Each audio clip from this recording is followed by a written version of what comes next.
minum yang namanya rebusan temulawak, kunyit, jahe, Boto wali. itu ya, karena hanya menjaga kesehatan, hanya untuk menjaga kesehatan seperti itu. Jadi jangan takut kalau ada sakit seperti minum temulawak. Itu yang satu. Yang kedua adalah aku lagi pahit. saya pernah punya pengalaman juga bagus, itu untuk jantung. Nah ini jantung ini kadang-kadang orang, ini kisah yang saya alami bersama saudara dan temannya. 2015 itu pagi ini session sharing kesehatan dari teman-teman angkatan, sharing kesehatan. Operasi bypass 2015 itu operasi bypass. Kemudian dia punya kakak dosen farmasi, kemudian dia mencari tahu dari teman-temannya, diberitahu oleh temannya dari Australia untuk membuat suatu ramuan untuk jantung ini. Jadi suatu ramuan, dibuatlah ramuan itu. Mungkin Bapak Ibu sudah banyak yang tahu ya. Ada juga dijual seperti campuran jahe, bawang putih, jeruk, lemon, cuka apel, dan madu. Kalau kita beli, kita tidak tahu bagaimana cara mereka membuat. Ya, karena saya juga ada cerita dari orang yang membeli atau mendapat dari saudaranya. Nah, itu campurannya seperti apa? Malah bukan sehat, tambah sakit, seperti itu. Jadi campurannya itu informasinya adalah seperti yang pertama, caranya membuat. Saya 2015 sudah membuat sampai sekarang. Nah ini contohnya tadi omnya istri saya yang sakit itu minum campuran ini 3 bulan, kemudian cek ke dokter, tidak perlu bypass, tidak ring juga sampai sekarang dari 2015. Dan sekarang dia masih minum. Yang bikin siapa? Saya. Jadi kalau saya nggak bikin, ya dia nggak dapat gitu dari pembuatan yang sesuai dengan ajaran dari teman. Seperti itu. Jadi caranya membuat, misalnya jahenya 100 ml itu di juicer ya, bukan di blender, di juicer, diambil sarinya. Jahenya 100 ml, bawang putihnya 100 ml, cuka apelnya 100 ml, jeruk lemonnya 100 ml. Belum, nanti cara itunya. Itu masing-masing 4 ini 100 ml. Jeruk lemonnya apa aja, bawang putihnya apa aja. Kita akan lanjutkan, silakan. Saya beri kesempatan kepada ibu-ibu, ya. Jangan cuma bapak aja, karena biasanya kalau ketika penyakit itu datang yang paling prihatin siapa? Ibu-ibu. Tergantung siapa yang sakit. Nah, gitu kan. Ibu-ibu mungkin salah satu, salah dua yang kebetulan menghadapi hal seperti ini tapi bisa mengatasinya. Dan ini menjadi kegembiraan ya, inspirasi buat kita. Bagaimana, ada? Silakan.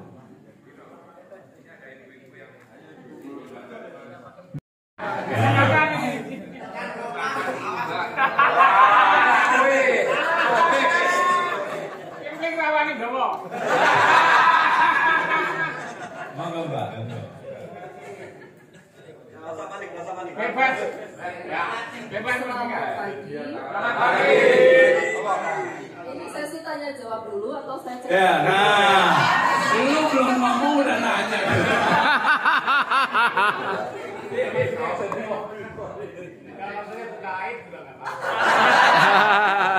Ya, maksud gue itu.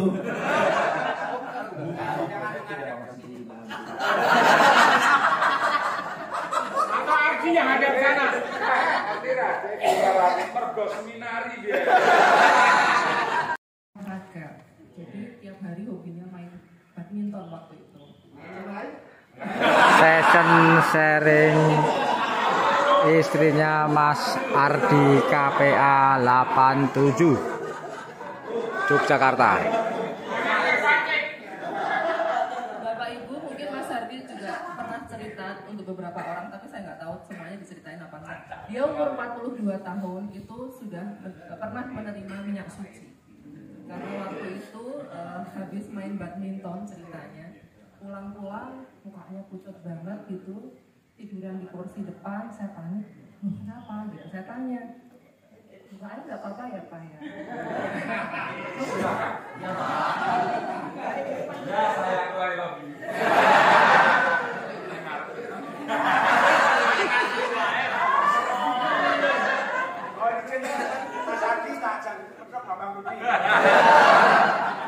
Ini Mas Ardi. Terus dia bilang, aku tadi main badminton, berapa set gitu? Hanya 2 set gitu, ngakunya 2 set. Ya, karena sudah panik kan, udah pucat banget gitu. Saya ke gereja waktu itu bulan Desember. Bulan Desember, romonya baru gladi bersih untuk Natalan. Saya lari-lari ke altar, Romo, suami saya butuh minyak suci gitu. Karena saking paniknya, dan di situ saya juga dibantu umat untuk panggil romo, sampai 2 romo yang mau datang ke rumah itu.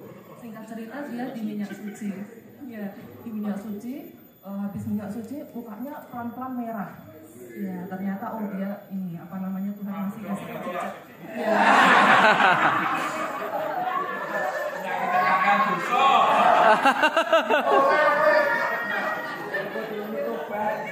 Saya punya usut kan, saya tanya, kemarin kamu waktu sakit itu sebenarnya main badmintonnya berapa set? Baru ngaku dia, aku mainnya 7 set. Ya,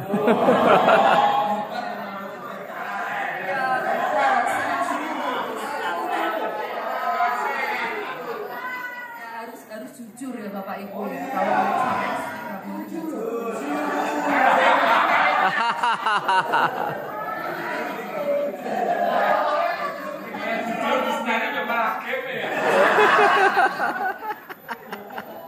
Itu jadi sejak umur 42 tahun itu Mas Ari begitu darah tinggi yang terus menerus disarankan dokter tidak boleh main olahraga yang sifatnya mengundang adrenalin ya, ibaratnya kalau apa ya hentak-hentak itu loh. Kemudian itu kan seneng terus 50 tahun akhirnya gula ya kan gitu.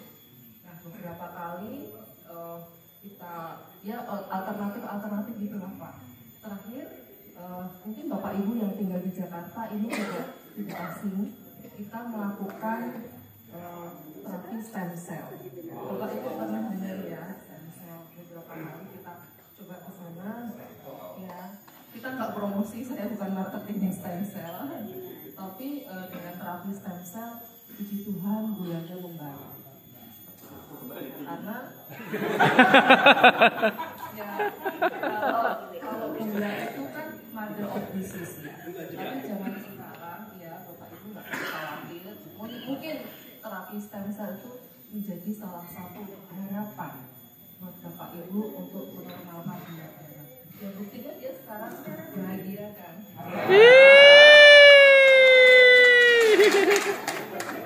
Bahagia kan karena siapa?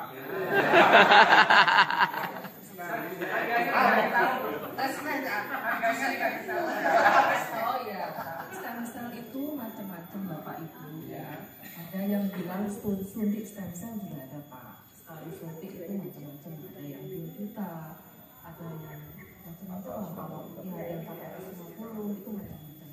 Nah kalau yang kami coba terakhir kemarin di Jakarta itu, di Jakarta Klinik itu memang agak mahal karena yang di stem cell itu melalui darah dan melalui lemak.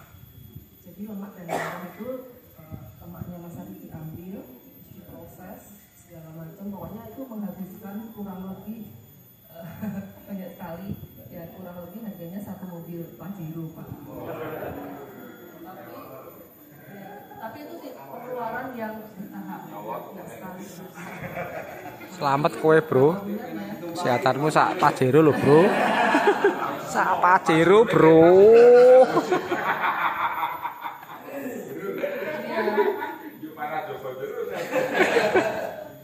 Ya begitu. Kalau obat-obat herbal sudah kita coba semuanya, macam-macam obat itu seperti yang tadi Bapak.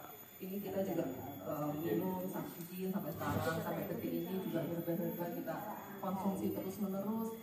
Salah satu yang saya mau pesan ke Bapak Ibu adalah jangan pernah menyerah. Saya belajar dari suami saya itu, jangan pernah menyerah. Apapun sakit yang kita alami, apapun udah 50 itu kan bonusnya banyak ya. Rambut kita aja udah ada silvernya kan. Iya. Kecuali Kuncoro. Ya, udah Kecora rambutnya. Satu kata yang saya pesan sama Bapak Ibu yang saya pelajari dari suami saya, jangan pernah menyerah. Termasuk main badminton juga, jangan pernah menyerah.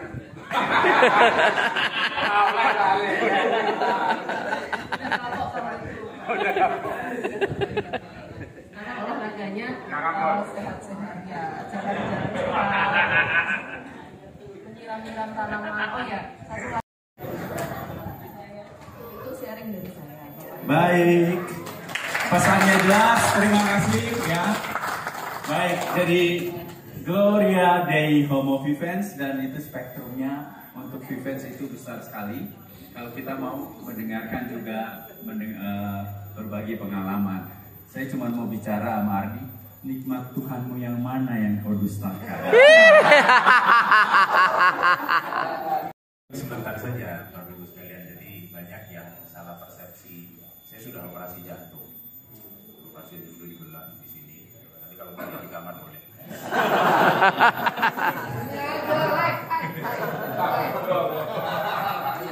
Jadi dulu waktu reuni kecil di apa jenenge pantai Sunda, saya baru selesai operasi itu. Jadi duduk di bangku itu dengan bertiga, saya, lalu Mas Adi Prabowo, satu lagi Sapardi, penderita penyakit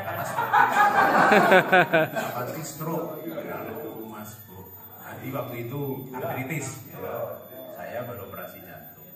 Nah ini perlu saya sharing karena banyak anak-anak kita yang mungkin masih usia remaja, jadi saya sudah dibelah.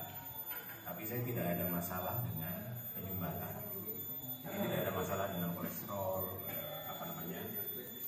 tadi yang tips dari Mangaratua, klien saya itu, kalau ada penyumbatan minum ramuan-ramuan itu kan, itu saya nggak ada urusan dengan itu. Jadi sudah di kateter lewat apa ini, nah saya di sini, nanti jadi dicek gitu kan, diperlihatkan di komputer gitu bersih, saya nggak ada penyumbatan.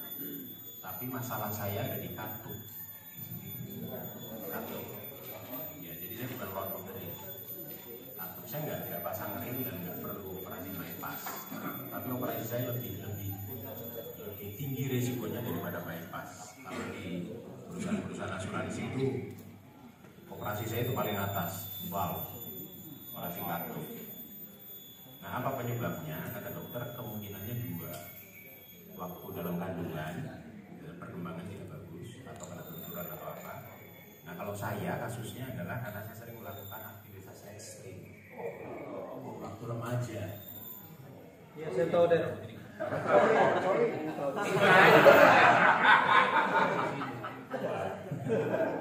Apa itu? Makanya bisa dicek tangannya sini. Jadi karena aktivitas ekstrim tuh saya dulu waktu SMP itu sering loncat bakar pas sudah di Semenan. Saya panjat gunung lalu pakai tapi gitu kan. Dulu zaman rock climbing belum ada alat yang canggih, saya sudah melakukan rock climbing itu sejak SMP. Jadi aktif. Sekedar informasi, katup saya karena sudah koyak lebar, yang sebelah kiri itu diganti dengan katup babi. Jadi saya manusia setengah babi. Nah, Mas Indro di sini, Mas Indro ini angkat tangan Mas. Nah, itu kerja di perusahaan di Singapura. Beliau sudah lama di Singapura dan sekarang sudah menjadi warga negara Singapura. Dia kerja di perusahaan bukan sapi. Oh, sapi. Ya, sapi. Katanya sih babi lebih bagus. Apanya? Karena mirip ya. Ini apa namanya? DNA. Diganti katup babi. Jadi dibelah, diganti katup babi, ditutup, dijahit lagi, jantungnya masukkan baru di. Tapi memang setelah itu lebih bagus. Makanya banyak orang yang bilang usia saya kelihatan lebih muda. Banyak yang bilang usia saya masih 55 tahun tapi tampak masih 45 tahun. Itu sharing saya. Jadi pesan untuk Bapak Ibu sekalian yang masih punya anak-anak remaja atau menjelang remaja, jangan dibiarkan melakukan aktivitas ekstrim. Itu kalau lari-lari sih biasa, tapi kalau lari dari apa gitu kan. Kenapa? Waktu parah itu kalau jalan sebentar paling 100 meter, 200 meter itu apa? Karena ini kita, liver kita kan, itu kan katup kan bocor gitu ya, jadi darah kotor sama bersih itu jadi satu. Jadi liver juga membengkak. Jadi waktu saya operasi, liver saya itu sudah berarti fungsinya sudah menurun menjadi 80%. Jadi setelah sebulan operasi 85, 90 baru setelah bulan sudah normal. Jadi pesan untuk anak-anak kita saja. Ada juga yang kasus 6 bulan sebelum saya operasi itu anak umur 3 tahun, dan itu kerusakannya di dalam kandungan. Jadi sekedar informasi, makanya sampai sekarang saya sangat suka memakan daging babi. Saya mencintai babi. Oke, terima kasih. Terima kasih. Tadi pertanyaan udah ya, cukup ya. Nah, sekarang siapa lagi? Mungkin ibu-ibu? Satu lagi. Ayo. Bu Dani. Silakan, ada Ibu Dani, ada Ibu Maru, ada Ibu Ciptati. Oh ya. Ada Ibu Manubowo, ada Ibu Budi Raharjo. Ya. Ayo ini Bu Rofi nih. Ayo Rof. Ibu Mardani. Mungkin Ibu Mardani kali ya. Linda nggak punya cerita? Kok Linda? Mbak Yosi. Oh. Bahwa memang mengalami sakit, ya, lalu Ibu-ibu berusaha untuk mengatasi. Pribadi mungkin kalau Ibu Mardani, ya Ibu suami dari Mardani, ini membantu orang. Istri dari ini membantu orang ya dengan macam-macam terapi model baru ya, yang memang sedang digeluti oleh mereka berdua. Bisa? Oke, silakan. Selamat pagi teman-teman semua. Ya, senang sekali bisa mendapat kesempatan untuk bercerita sedikit saja. Dani itu kan dulu kan gula. Ya. Gula manis ya. manis ya. Yang lain itu memang tidak mudah untuk menerima bahwa dia sakit gula itu butuh bertahun-tahun. Jadi tidak periksa, tidak apa dan sebagainya. Jadi tetap bertahan pada sakitnya karena dia tidak menerima. Dan saya mengatakan apa ketakutannya itu apa? Karena ketika diketahui orang lain mungkin mohon maaf ya tidak bisa begituan. Saya bilang yang saya cari kan bukan itu.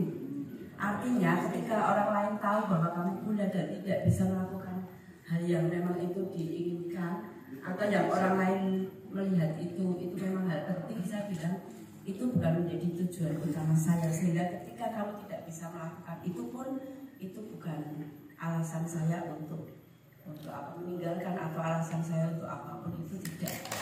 Ini loh, nggak tahu. Sampai detik ini pasti seperti itu. Besok tak janji.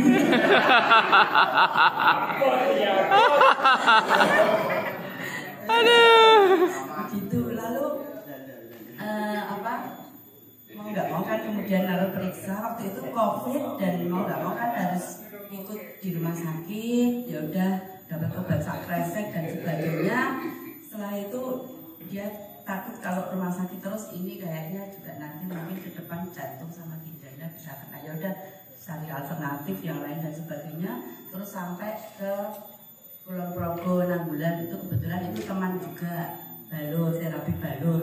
Itu dananya lumayan besar, tapi karena saya teman saya dengan harga yang jauh berbeda. Tapi apa namanya ada progresnya, tapi sedikit dan artinya sangat tergantung dengan sana. Jadi kalau dia misalnya tangannya kebas berangkat itu naik motor, saya yang di depan. Pulang nanti saya bisa yang di belakang. Tapi nanti berapa minggu lagi nanti kumat lagi. Saya bilang ini nggak bisa, kalau ketergantungan kita harus selalu ke sana gitu. Lalu cari lagi dan akhirnya nemu yang Mas Dodi itu yang terapi asap rokok itu ya hampir sama dengan balur, tapi ini menurut saya ini jauh lebih praktis dan juga lebih murah dan kita bisa terapi diri sendiri karena di sana kan memang diajari untuk terapi diri sendiri. Nah, tapi memang saya juga nggak tahu ini ada Asika Harta, CK dan sebagainya. Tapi memang belinya itu memang ya untuk terapi itu di sana. Karena kalau di luar itu tidak diolah lagi. Nah di sana itu diolahnya itu nggak cuma satu kali, ada beberapa tahap yang detailnya saya tidak tahu dan memang saya tidak lihat. Tapi saya tahu itu dilakukan, ada dipanasi dan sebagainya dengan suhu sekian dan sebagainya lah itu.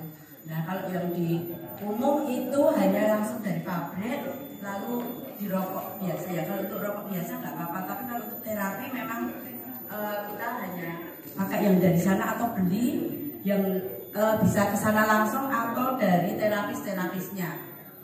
Dan lalu kita berdua terapi di sana karena dari diabetes dan saya vertigo itu dulu kalau kumat itu bisa 3 hari nggak bangun. Karena memang saya nggak mau ditambahnya apapun, jadi ya pokoknya udah dinikmati gitu 3 hari. Lalu ketika di sana saya diterapi itu 3 jam nggak bangunnya. Nah setelah 3 jam itu sampai detik ini puji Tuhan sudah nggak pernah kumat lagi. Ya paling saya masih karena belum tuntas ya. Jadi saya masih sudah bisa prosot pun saya udah mau kumat gitulah, langsung saya banyak rokoknya. Nah ini rokoknya itu kalau kita nggak bisa rokoknya pun juga bisa diminum. Jadi seperempatnya itu dikasih air panas langsung kita minum. Artinya ini kan bisa dibawa kemana-mana. Kita tuh praktis, artinya ketika kondisi tidak enak, dia itu langsung minum satu, langsung cari air panas dituang, diminum itu langsung berubah, langsung. Tapi memang dampaknya memang ekstrim karena karena detox ya, itu mengeluarkan racun-racun, itu muntah, langsung pusing, beliau bisa pingsan, nggak karuan gitu. Tapi memang setelah itu nanti plong dan memang ekstrim karena sakit. Kalau yang untuk pakai spoit itu, ini asapnya diambil dari situ, lalu nanti itu dimasukkan ke mulut, ke hidung, telinga, kok di telinga nggak apa-apa, terus ke mata. Nah yang di mata itu, wah pokoknya pedesnya pol. Tapi setelah itu memang iya ekstrim kena. Tapi memang paling nggak sekitar 15 menit, 30 menit nanti baru bisa buka.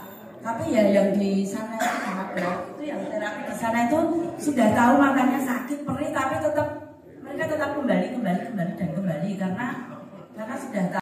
Itu juga di Semarang, terus kayaknya nanti akan sebulan sekali ke Semarang, kemarin ada 30-an orang. Kita juga diundang ke Bali tapi belum bisa ke sana karena belum ada dana tuh. Karena kan memang tidak buka tarif itu enggak, jadi kita hanya mau membantu. Tapi nek disarmoni namanya rezeki katanya enggak boleh nolak. Kita terima. Tapi kalau enggak ya sudah enggak apa-apa. Nah ini kalau mau lihat contohnya, prakteknya langsung Pak Dani. Ya mulut dulu ini disedot dalam jadi. Nah gitu. Biasanya 1 batang 1 mulut, 1 batang 1 hidung. Lalu kalau di mata itu paling kalau untuk awal tuh 2 kali tembak. Yuk sekarang coba tembak. Sekarang hidung. Hidung sudah. Mata dia bisa sendiri. Ya gitu. Hati-hati gunakan matamu. Hati-hati. Ya yang tembak mata. Nanti nggak bisa melek. Rapo.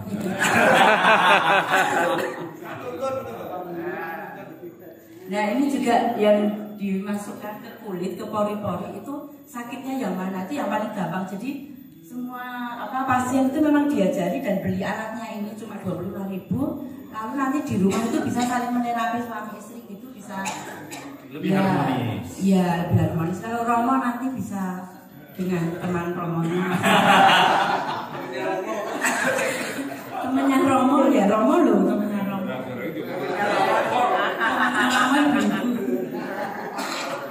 Nah, ini bisa nerapi sendiri. Yang paling gampang spot itu nanti mana yang sakit, misalnya saya pusing di sini ya udah di spot di sini, gitu. Mana yang bengkak itu, ya itu yang di spot. Tapi saya pernah juga ngalami jam 12 malam itu ditelepon pasien. Kebetulan memang tidak jauh dari rumah. Mbak, ini kaki saya tiba-tiba tidak bisa bergerak. Jadi dia di tempat tidur begini dan tidak bisa bergerak. Kita ke sana. Kita ke sana terus mana yang nggak bisa bergerak, kita spoit aja.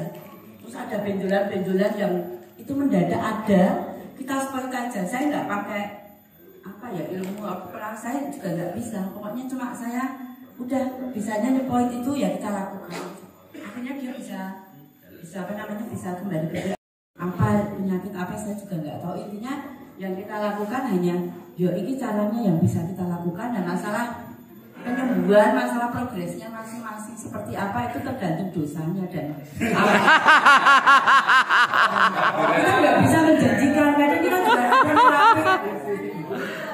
terapi di rumah gitu, timbanya dan ini udah bertahun-tahun kok ini kok nggak bisa jalan. Mbak, ini jalannya kapan gitu? Loh, saya nggak bisa mengaku duduk Gusti Yesus kan menjanjikan. Kita hanya bisa terapi seperti ini yang bisa kita lakukan. Masalah kemudian dia lalu ada progres bisa jalan, dia kemudian bisa berbicara. Ada yang stroke itu dia nggak bisa berbicara, sampai kepengennya bicara itu dipanggilkan guru TK sampai dilesin 1 tahun, dia tetap nggak bisa bicara.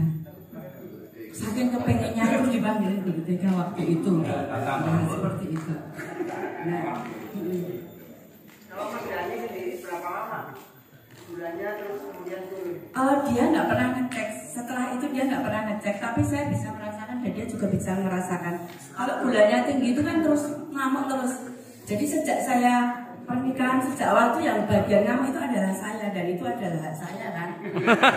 Nah, terus ketika dia diabetes, nah saya merasa hak saya tuh dirampas. Yang ngamuk itu dia ya enggak, pokoknya marah gitu. Wah, ini saya udah stres ini kalau kayak gitu. Saya kalau biasa marah tapi dimarahin saya jadinya shock.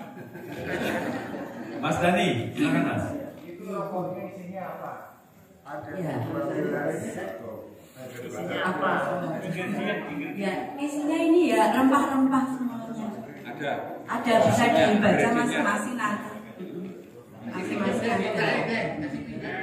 Dibacain aja biar teman-teman yang lain. Bisa dibaca sendiri aja ada. Ya, termasuk ini adalah perokok ini, karena ini model terapi yang ekstrim. Dia suka yang ekstrim kan tadi. Makanya rokok ini ya, Asika. Iya. Iya. Saya bilang udah percaya aja biar enak rokoknya. Ya terus gini, memang susah untuk menjelaskan ini. Jadi saya untuk menjelaskan pada orang yang sehat itu susah. Tapi ketika orang sudah benar-benar sakit dan dia sudah putus asa, kemana-mana udah nggak ada pilihan, dan jalan satu-satunya cuma tinggal ini yang belum dia terapi, akhirnya dia lakukan dan kemudian ada progresnya. Gitu, saya udah berkali-kali awal itu ya susah. Kalau orang sudah sakit langsung dia memang ingin, dia punya keinginan untuk diterapi, lalu diterapi, dan kebetulan itu ada progresnya. Tapi kalau yang udah nggak mau memang biasanya udah susah. Makanya kita udah, kalau yang udah nggak mau ya nggak usah diterapi, apalagi orang sehat gitu, sehat dan nggak mau gitu. Tidak suci langsung. Oke, baik teman-teman, ini satu lagi ya, satu perspektif lagi bagaimana Mardani dan keluarga berhadapan dengan sakitnya, berusaha untuk menerima, lalu kemudian mencari kesembuhan ya. Dan ini ternyata satu line dengan temanya Dedi, ekstrim ya. Itu. Nah, kalau untuk orang yang sulit-sulit mungkin dan nanti tawarin Tatang tuh biar cepat sembuh ya. Yo Tatang, semoga lekas sembuh Tatang. Baik, terima kasih ya. mengetahui dan membuktikan benar-benar. Dan 3 kali di URI general check up paru-paru tetap bersih dan dokter mengatakan sehat. Testimoni dari Romo Sugi. Yes. Apalagi